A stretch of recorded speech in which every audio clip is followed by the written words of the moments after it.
واهدنا ووفقنا إلى الحق والهدى المستقيم وعافنا واعف عنا واغفر لنا يا أرحم الراحمين ولا حول ولا قوة إلا بالله العلي العظيم العزيز العليم على دول من ذات الوقت وأبد الآبدين دار الدائرين صلى الله عليك يا من مع العلوم رب اشرح لي صدري ويسر لي أمري واحلل عقدة من لساني يفقهوا قولي ورزقني بالعمل القوي وسدد لساني واهد قلبي بحق سيدنا محمد صلى الله عليه وسلم حسنت ناسي أنفسكم على بيتنا وعلى بيتكم وعلى أهل المجلس وعلى أهل القرية بحي القيوم الذي لا موت أبدا ودفعت عني وعنكم السؤال بألف لا حول ولا قوة إلا بالله العلي العظيم رب اغفر لي ولوالدي ولمن دخل بيتي مؤمنا وللمؤمنين والمؤمنات أما بعد قال المؤلف رحمه الله تعالى رضي الله عني وعنكم جميع المسلمين وقال رضي الله عنه ونفعنا به وفي علومه بالدارين آمين. Iqrar artinya mengaku, yaitu mengabarkan dengan sebenarnya terhadap dirinya. Misalnya seperti seseorang mengaku bahwa ia telah berbuat zina. Kesadaran dirinya dan taat serta patuh dan tunduk akan hukum agama, lalu ia mengaku bahwa dirinya telah berbuat zina untuk dijatuhkan haddul zina demi mengharapkan ampunan dan rahmat Allah di negeri akhirat nanti. Ia rela mengaku dan minta dilaksanakan hukum haddul zina.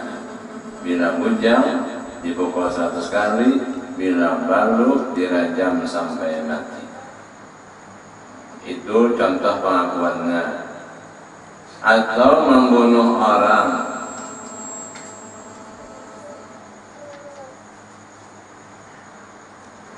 pembunuhan misterius karena diketahui pelakunya, lalu ia menyatakan dirinya sebagai pelaku bagi orang yang terbunuh itu. Iqrar bagi dirinya. Jika yang diakuinya itu hak Allah Ta'ala, hukum yang bersangkutan kepada Allah, boleh ia rujuk, artinya kembali, tidak mengaku. Pengakuannya tadi bisa dibatalkan asal yang diakuinya berhubungan hak Allah. Misalnya seperti misal pertama, masalah diri pribadinya berbuat zina.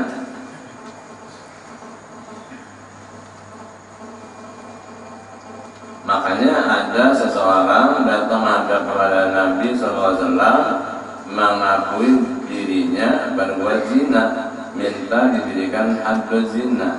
Nabi berpaling, tidak melayani pengakuannya itu. Nabi berpaling ke kanan, didatangi lagi ke kanan, ia menyatakan dirinya mengaku berbuat zina. Nabi pun tidak melayani pengakuannya. Nabi berpaling ke kiri, ia dihadapinya sebelah kiri, mengaku lagi dirinya berzina. Nabi tidak melayani. Nabi berpaling ke belakang, tetap didatanginya dari jihad belakang, dihadapinya jihad keempat. Kalau sudah 4 pengakuannya, baru Nabi menyatakan bahwa ini benar-benar pengakuan dirinya untuk bertaubat kepada Allah Ta'ala. Apakah kamu kurang akal? Apakah kamu majnun, gila?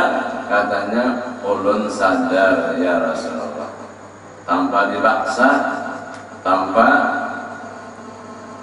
tekanan jiwa, tapi dasar pengakuannya. Baru Nabi perintahkan dirikanlah haddul zina.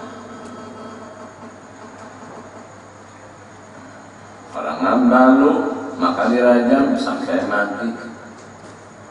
Lalu ada yang tega menyumpah bisu, Pada ulama sudah mengaku dan bertaubat kepada Allah. Ujar Nabi, andai kata taubat seorang laki-laki yang mengaku dirinya berbuat zina dan dilaksanakan had zina dibagi-bagi kepada manusia, saya mencukupi. Artinya luar biasa, taubatnya itu sangat sempurna dan sangat luas dan mendapat luar biasa limpahan rahmat dari Allah. Anda kata dibagi-bagi, monopoli taubatnya itu ujarnya. Yang maksudnya kurang lebih demikian. Tetapi sebelum didapat keterangan lengkap, boleh ia rujuk membatalkan pengakuannya, asal rujuknya itu belum didapati keterangan lengkap. Dan jika yang diakuinya itu hak anak Adam, yang kedua, bagaimana masalah pengakuan dirinya yang bersangkutan dengan hak anak Adam, tidak boleh ia rujuk. Karena boleh membatalkan pengakuannya, sebab hubungannya kepada hak anak Adam bersama manusia. Seperti misal kedua mengaku membunuh akan diri orang, kada bisa rujuk. Kalau sudah di tangan imam pemegang hukum, mesti dilaksanakan hukum qisas. Kutiba alaikum qisas bil qasama al-hurru bil hurri wal 'abdu bil 'abdi wal unsa bil unsa. Faman ubiya lahu aqiqatun fadilahu bil ma'ruf wa adahu ilaihi bi ihsan. Dzalika rahmatu min rabbikum wa rahmah.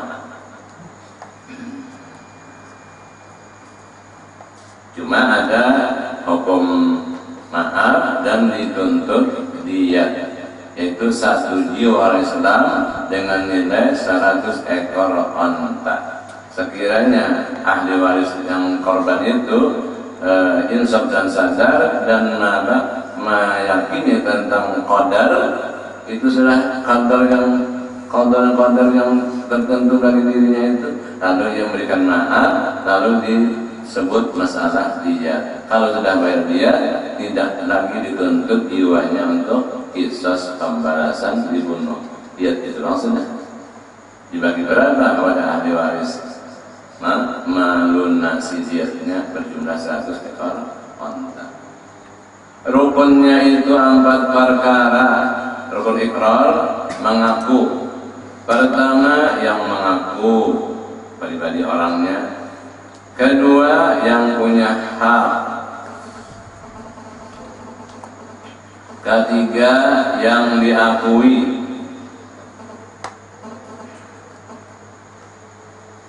Hak kepada Allah kah? Hak kepada sesama manusia. Keempat, perkataan dari yang mengaku jelas, terang. Dan disyaratkan yang mengaku itu 3 perkara. Pertama, balik, ada sah ikrarnya, kada cukup syarat biar di bawah umur, kada diberikan hukum walaupun dia mengaku tapi orangnya di bawah umur belum balik. Kedua, berakal, bakal keluar orang gila. Ketiga, tidak dikerasi dalam kesadaran dan keinsafan diri pribadi, bukan ditekan dan dikerasi.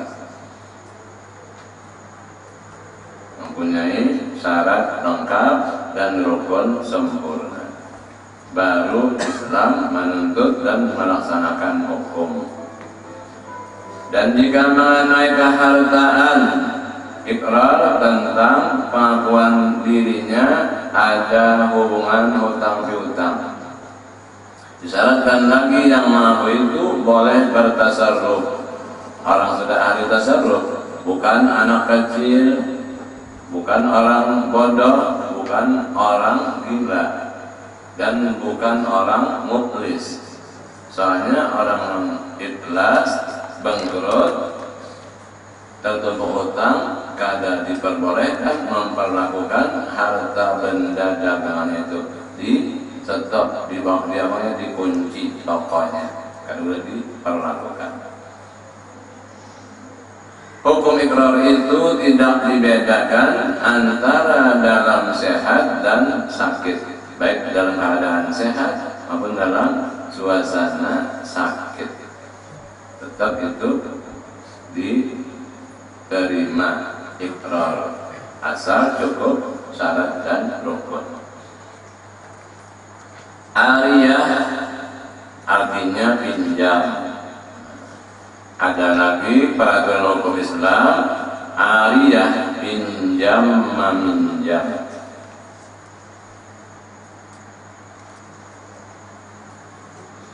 Jika seseorang tidak mempunyai sepeda, misalnya perlu sepeda, tapi kada bisi, sedang ia perlu akan pergi dengan sepeda, harus ia meminjam kepada kawannya yang mempunyainya.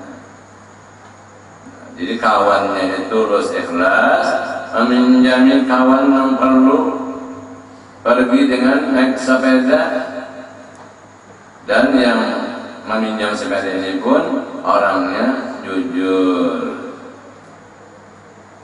kepercayaan, jadi saling percaya dan saling jujur. Lalu bagus jadinya persatuan dalam Islam. Ini perlu tapi tidak punya, ini punya, bisa membantu dan menolongi dengan masalah ariyah, pinjam meminjam. Kalau dipungut apa-apa, hanya tulus ikhlas memberikan barang pinjaman.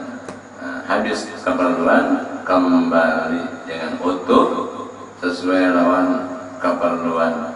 Andai kata rusak tapi sesuai makanan apa diperlukan, kadang mengganti. Itulah apa tadi dalam Islam, saling tolong menolong. Andai kata ada kerusakan, meminjam sepeda motor, mesti apa? Beisi kalau bensinnya dibawanya pulang pergi keperluannya tentu berkurang. Maka emper bensin tadi menggantilah ada. Soalnya Islam mengajarkan tolong menolong, ada mengganti, ada menuntut itu ada tulus ikhlas saja. Bagi siakan bensinnya, maka ada ikhlaslah untuk bensinnya itu seberapa ada. Ini larang dia minyak. Yang dibawa-bawa masalah larang murah itu. Ini Islam memperbolehkan ariyah. Hukum meminjam itu sunat. Nah, bila sunat kan mengandung pahala ibadat. Jadi kadang-kadang makanya orang bahari bola rumah itu tinggi, bawah rumahnya, bawah rumah itu jadi apa? Jadi godang piring, cangkir, mangkok. Godang bisu halian apa? Rinjing kawah. Apa itu mana? Dandangan. Orang bahari bagawi-gawi minjam. Kalau orang sugi-sugi banyak orang sugi bahari bisa apa? Pakas. Kalau orang pengen minjam, oh ini menyewa. Nah, hukum ijarah ulang menyewa. Menyewa selengkapnya. Untuk tenaga tukang baksonya ya Allah. Nah, penang berpentenan terima bersih aja. Nah itu pertolongan juga cuma ada apa imbalan. Soalnya apa nang bisi alat-alat pinjaman tadi ya perlu juga melengkapi alat-alatnya.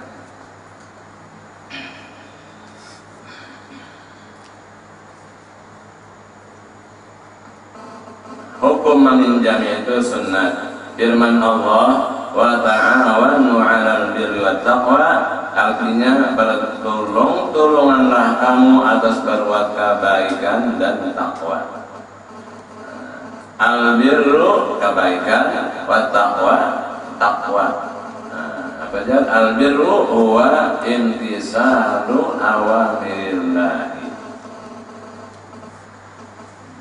Wat taqwa ijtinabu nawahihi. Al-birru huwa imtisalu awamirillah, menjunjung tinggi segala perintah Allah. Dimaksud al-birri.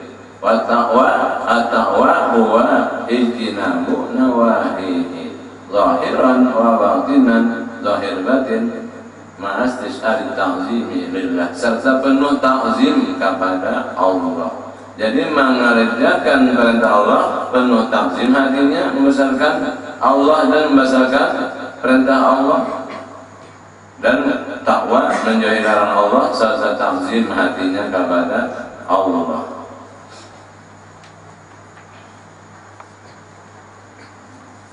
Terkadangnya ada pula wajib, bukan sekadar hukum sunnat pinjam meminjam, bisa jadi berubah jadi hukum wajib jika dihajatkan benar. Mbah bini sudah pembukaan 5, bininya nih malah panjang 12 malam dini hari, pembukaan 5. Orangnya kasihan apa? Hidup di lampau, kalau jangan bisi kendaraan sampai ada bisi. Bila entah BMX bicara hari bisi juga, hari bisi kata, maka apa lu nang bidan? Nah di makanan itu minjam wajib, nang bisi ini minjam demi apa? Keselamatan orang mau melahirkan. Tolongi. Karena awak-awaknya apa? Barang pinjaman yang dipinjamakan. Ini perlu.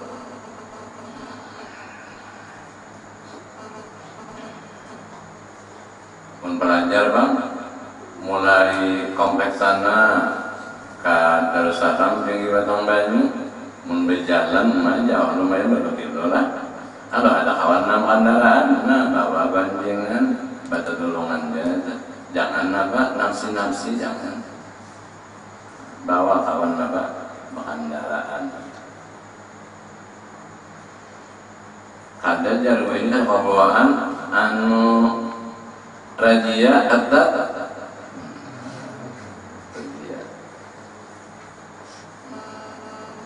pasang sapion dua buting sapion dan pakai helm pada dua aman aja.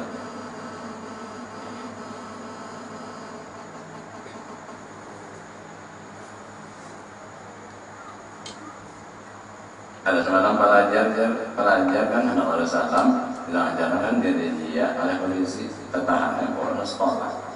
Nah kalau kita menurut ya tadi di tilang. Jadi ada guru 6 tahun kalau Darussalam membawa ini apa pelajar di derajat polisi.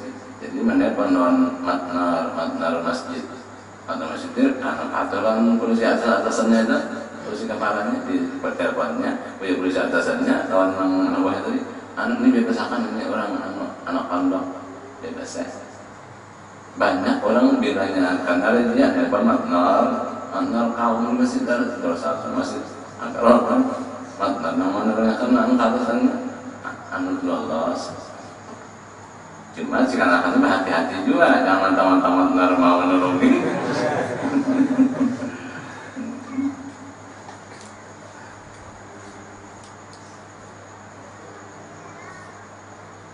Menjadi pada zaman ini itu kenapa jadi sunat juga jadi pahala juga ada.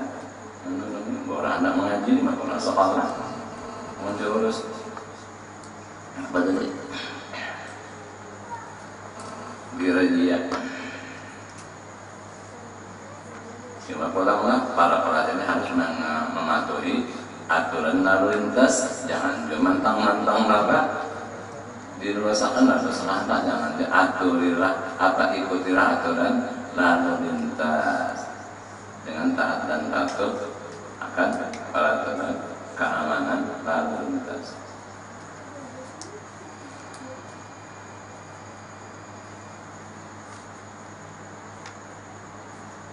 Kan memang peraturan pakai kendaraan pakai helm, kalau pakai helm itu melanggar peraturan. Namun bahaya menjadi tilang karena salah orang juga.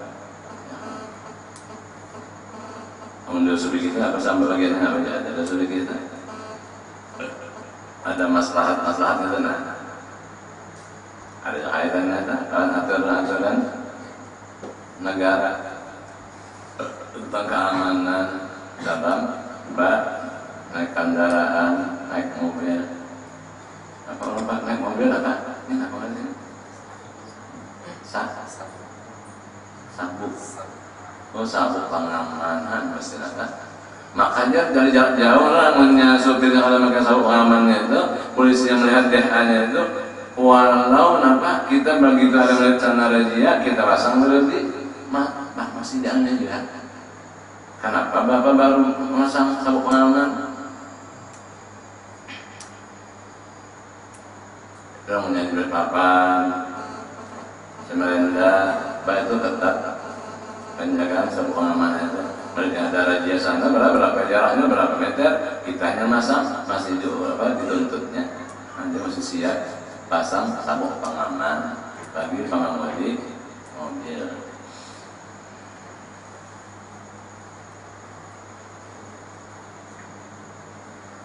Rukunnya itu aliyah pinjam meminjam 4 perkara. Pertama yang meminjami terus ikhlas. Kedua yang dipinjami sekadar keperluan, kalau dapat batas memakai pinjaman. Ketiga bendanya berupa sepeda atau yang lainnya. Keempat lafaz akad dari keduanya, tolong aku meminjam sepeda. Lalu apa? Nambisina meminjami. Dan disyaratkan benda yang dipinjam itu boleh diambil manfaat. Nah, jadi manfaatnya yang didapat diambil, bendanya akan dikembalikan seperti asal semula utuh. Serta kalau bendanya lagi manfaatnya itu diharuskan pada syarat. Manfaat barang pinjaman tadi digunakan itu diharuskan pada syarat, artinya Islam membolehkan. Minjam alat musik yang haram kita menggunakannya. Nah, memakainya haram, meminjaminya orang memakai haram juga. Kada dibenarkan dalam hukum syara meminjami alat-alat yang haram. Minjam Honda jangan apa namanya? Ada tiga habang mana? Tiga habang. Namanya dom kan? Minjam remeh, minjam kondom ya. Anak bapak, anak berjudi. Nah, ada boleh minjam dom remeh itu, anak berjudi. Menyewa kayak jaga bangkok, karena jaga bangkoknya itu juara mana masih menang, udah dok bertaruh. Ada boleh minjam ayam bangkok, ayam basahong. Biasa apa? Basahong bertaruh biasa. Bayar biar murah-murahan. Soalnya kalah menang itu apa hukumnya? Jadi innamal khamru wal maisiru wal ansabu wal azlamu rijsun min amali syaitan. Itu semua pekerjaan yang sangat kotor dan itu pekerjaan dari golongan syaitan. Faidan ibu la'alakum tuflihun, jauhi yang kotor yang haram-haram itu agar kamu beruntung.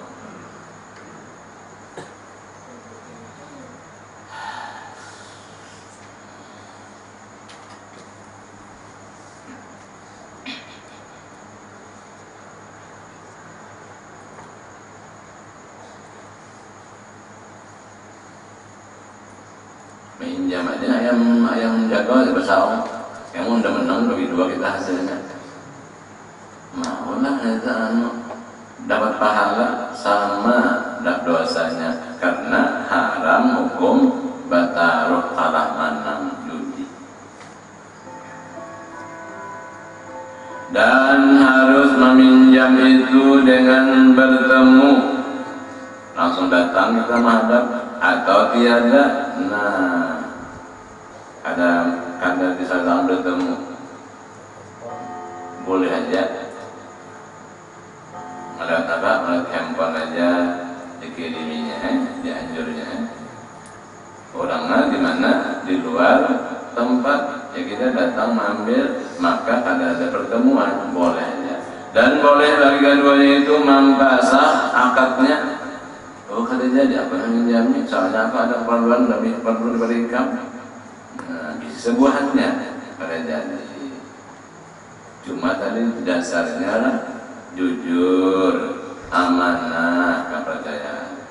Jangan minjam tuh lari dan langlang, hilang barang pinjaman, boleh itu mengecewakan benar. Kalau mungkin adalah, tapi namun dasarnya orang itu amanah, kepercayaan, walaupun bendanya sedikit, ia kembalikan. Kalau sudah memang sifatnya bohong dan khianat, jelas, walau nampak sedikit tetap jelas. Menyejujur kepercayaan walau banyak tetap kembali barang.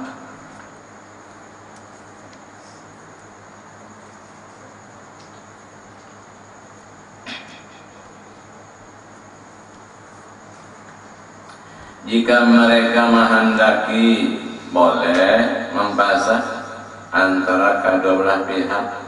Sepihak membatalkan, lalu nambah sepihak muslim mentaati.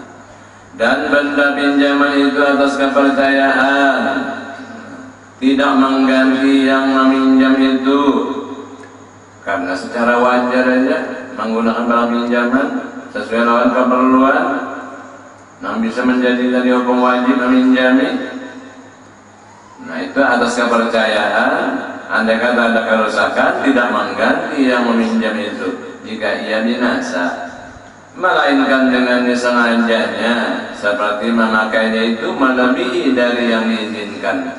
Nah, lipat batas, bila lipat batas pada nanti diizinkan, itu ada hukum mengganti. Dokman dah ulang, dokman mengganti. Dianggar berapa kerusakan, berapa angka memperbaiki, berapa angka mengganti, atau nah dianggar mengganti.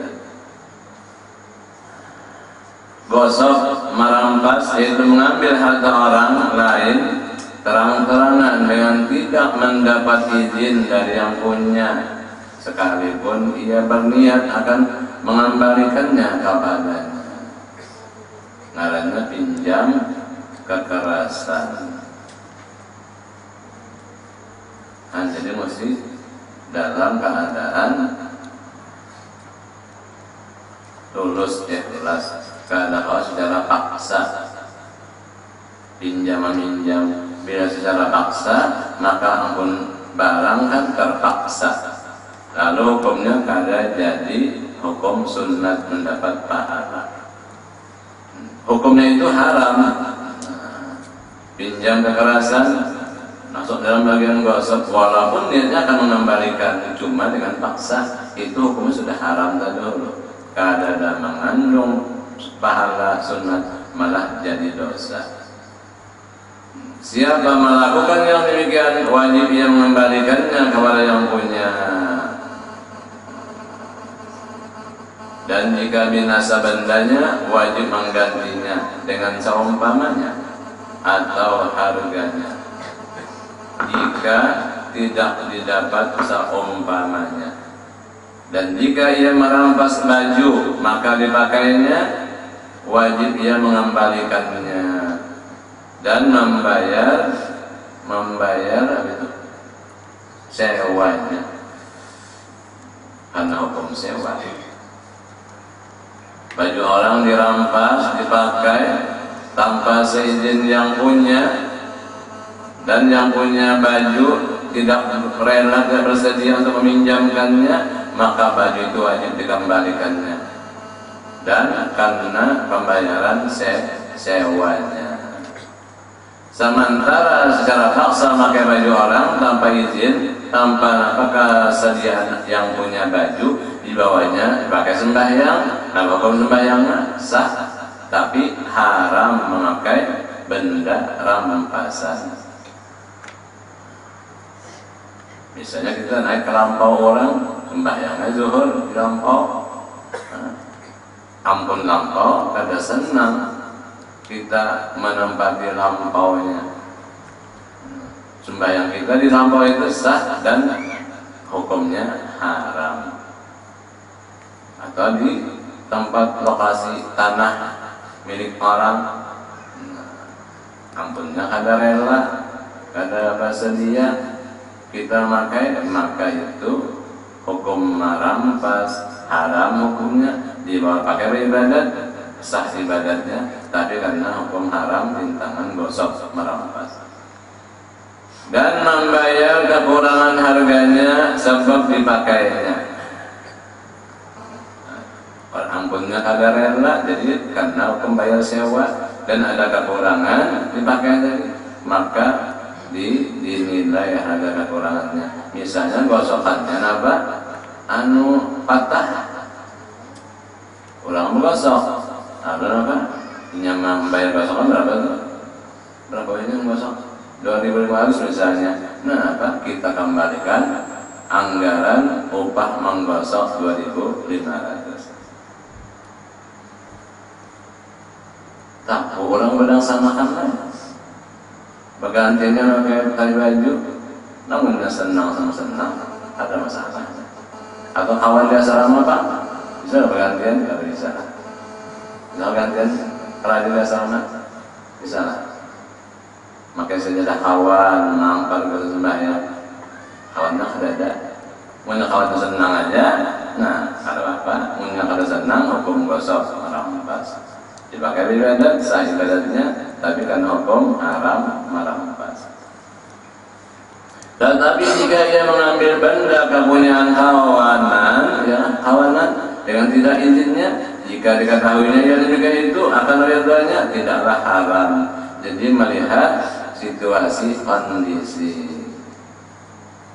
Benda kepunyaan kawan diambil obatnya, dipakai, digunakan, padahal ada izin secara langsung, tapi kita beranggapan bahwa kawan kita itu rela senang, maka hukumnya itu kada haram. Jadi tergantung lawan apa situasi kondisi, melihat suasana. Kira-kira orang kawan tak hanya tentang gosok baju lah, di dadanya gantung di asrama, kita kawannya makai senang lah kawan kita. Kira-kira ini menuntutlah senang, nah menggosok itu. Kemudian sudah ini makai aja semingguan, baru menapas aja kita rasa.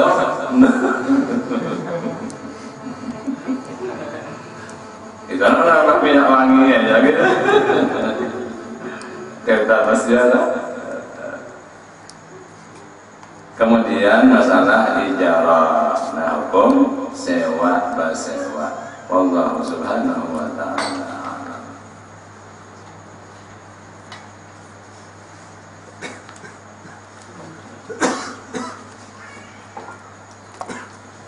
Al-Fatihah.